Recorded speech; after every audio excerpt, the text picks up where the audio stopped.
రూపాయలతో 6 సిమెంట్ రోడ్లు, 1 junction improvement, ఇంకా 1 బస్ షెల్టర్ మొత్తం కలిపి 76 లక్షల రూపాయలతో ఇప్పుడే శంకుస్థాపన చేసుకున్నాం.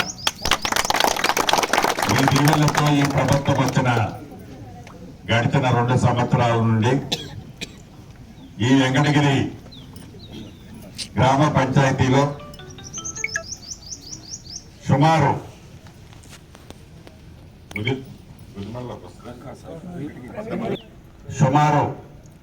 12,60,00,000 రూపాయలతో అనేక అభివృద్ధి కార్యక్రమాలు మనం గతంలో చేసుకున్నాం.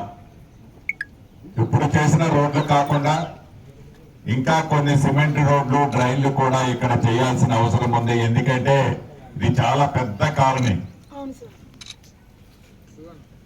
బాబు గారు వచ్చినప్పుడల్లా అన్నా, నాయన 1 కోటి ఇచ్చినా 2 కోట్లు ఇచ్చినా ఇక్కడ నిధులు మనకు సరిపోవటం లేదన్నా, అనేక రోడ్లు పెండింగ్ ఉన్నాయని అడుగుతున్నారు. అన్న అడిగేది నిజం, మీరు అన్నని అడిగేది నిజం. వాటన్నిటినీ పూర్తి చేయాల్సిన బాధ్యత, అవసరం కూడా ఉందని నేను గ్రహించాను. రాబోయే రోజుల్లో ఈ ఎదుర్లాపురం మున్సిపాలిటీని ఒక రోల్ మోడల్ మున్సిపాలిటీగా చేసే బాధ్యత మీ ఇంటి పెద్ద కొడుకుగా నేనే తీసుకుంటా.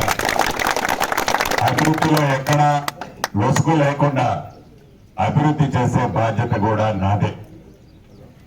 దీంతో పాటు ఇంకా కొన్ని సిమెంట్ రోడ్లు ఏవైతే ఉన్నాయో, రైళ్లు ఏవైతే ఉన్నాయో వాటిని పూర్తి చేస్తూ తప్పకుండా నెయ్యి పోసి ఎత్తుకునే పరిస్థితిలో ప్రతి రోడ్డుని తయారు చేసే బాధ్యత నాదేనని ఈ వేదిక ద్వారా తెలుపుతూ, సంక్షేమ కార్యక్రమాలు కూడా గౌరవ ముఖ్యమంత్రి రేవంత్ రెడ్డి గారి నాయకత్వంలో ఈ ప్రభుత్వం పేదింటి ఆడబిడ్డకి ప్రతి నెల ఉచిత కరెంటు 200 యూనిట్లు ఇస్తున్నాం. ఆడబిడ్డ ఆర్టీసీ బస్సులో ఎంత దూరం ప్రయాణం చేసినా ఉచిత బస్సు సౌకర్యాన్ని కల్పించాం. రైతును రాజు చేస్తానని చెప్పిన దాంట్లో భాగంగా సన్నధాన్యం వేసిన రైతన్నకి మద్దతు ధరతో పాటు క్వింటాలకు 500 రూపాయల బోనస్ ఇచ్చాం. ప్రభుత్వం వచ్చిన మొదటి 9 నెలల్లోనే 26 లక్షల మంది రైతన్నలకు 21,000 కోట్ల రూపాయలు, 2 లక్షల రూపాయల వరకు రుణమాఫీ చేశాం. ఆనాటి ప్రభుత్వం 10,000 రూపాయలు రైతు బంధువు ద్వారా ఇస్తే ఈ ప్రభుత్వం రైతు భరోసా ద్వారా ఇప్పటికే 3 విడతలు 12,000 రూపాయల చొప్పున ఎకరానికి 2 విడతల్లో ఇచ్చాం.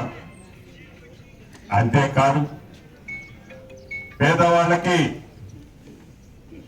పెద్దోళ్ళు తినే సన్న బియ్యాన్ని ప్రతి ఆడబిడ్డ తినాలి అని సన్న బియ్యాన్ని ఈ ప్రభుత్వం ప్రతి ఆడబిడ్డకి ఇచ్చింది. రేషన్ కార్డు ఇవ్వాలని జ్ఞానం ఆనాటి ప్రభుత్వానికి లేకపోతే అర్హులైన ప్రతి పేదవాళ్ళకి రేషన్ కార్డులు ఇవ్వటమే కాకుండా పాత రేషన్ కార్డులలో ఏదన్నా పేర్లు మిస్ అయితే ఆ పేర్లు కూడా కొత్త ఎక్కించాం. ఇక ఇళ్ల విషయం మీకు తెలియంది కాదు. పేదవాడికి ఆత్మ గౌరవానికి చిహ్నంగా ఉండే ఇల్లు ఇవ్వాలనే ఆలోచన ప్రభుత్వానికి రాలా. ఎందుకంటే కాళేశ్వరం కడితే లక్షల కోట్ల కమిషన్ వస్తుంది, కానీ పేదోడికి ఇల్లు కట్టిస్తే నాకేం కమిషన్ వస్తుందని దుర్బుద్ధితో పేదవాడికి ఆనాటి ప్రభుత్వం ఇల్లు కట్టడం మర్చిపోతే మొదటి విడత రాష్ట్ర వ్యాప్తంగా 4.5 లక్షల ఇళ్లు ఇచ్చాం. ఇక్కడ కూడా 80 ఇళ్లు మన ఈ డివిజన్ లో కూడా ఇవ్వటం జరిగింది. ఇది 1 విడతే ఇచ్చాం. రేపు ఏప్రిల్లో మళ్ళిస్తాం.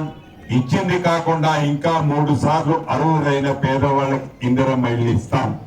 అది కూడా మీరు ఏ కులమని అడగం, నువ్వు నాకు ఓటేస్తావా ఏవా అని అడగం. నువ్వు పేదవాళ్ళు అయి ఉంటే చాలు, ఓటుని మనసుకు తగ్గట్లేసుకొని అర్హులైన ప్రతి పేదవాడికి ఇందిరమ్మ ఇల్లు ఇవ్వటమే కాకుండా ప్రతి సోమవారం నాడు 1 రూపాయి లంచం లేకుండా మీ ఖాతాకి మీరు కట్టిన ఇంటి లెవెల్ను బట్టి డబ్బు కూడా జమ చేసే కార్యక్రమాన్ని చేపట్టి ఇస్తున్నాం. పేదవాడి కష్టం తెలిసిన ఈ ప్రభుత్వం, మీ దీవెళ్లతో వచ్చిన ప్రభుత్వం భవిష్యత్తులో మరిన్ని సంక్షేమ కార్యక్రమాలు చేయటమే కాకుండా, నా పెద్ద కిట్ నాకెళ్ళి చూస్తుంది, ఇళ్ల స్థలం ఉన్నోడికి ఇస్తున్నావయ్యా, మరి నాకు ఇళ్ల స్థలం లేదు, నాకు ఇల్లు ఎట్టని చూస్తుంది.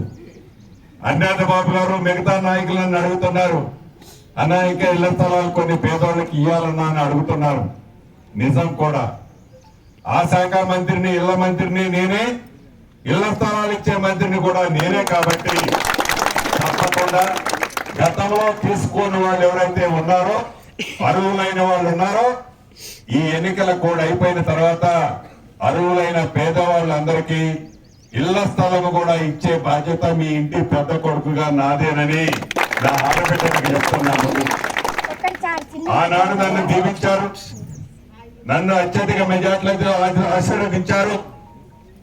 రాబోయే రోజుల్లో ఏ వ్యక్తిని మీ దగ్గరగా పంపించినా మీ చల్లని చూపు, మీ చల్లని కరుణ ఆ వ్యక్తి మీద పూర్తిగా వెన్నెల్లా చూపించాలని మీ అందరినీ మనస్ఫూర్తిగా కోరుతూ మీ అందరి దగ్గర సెలవు.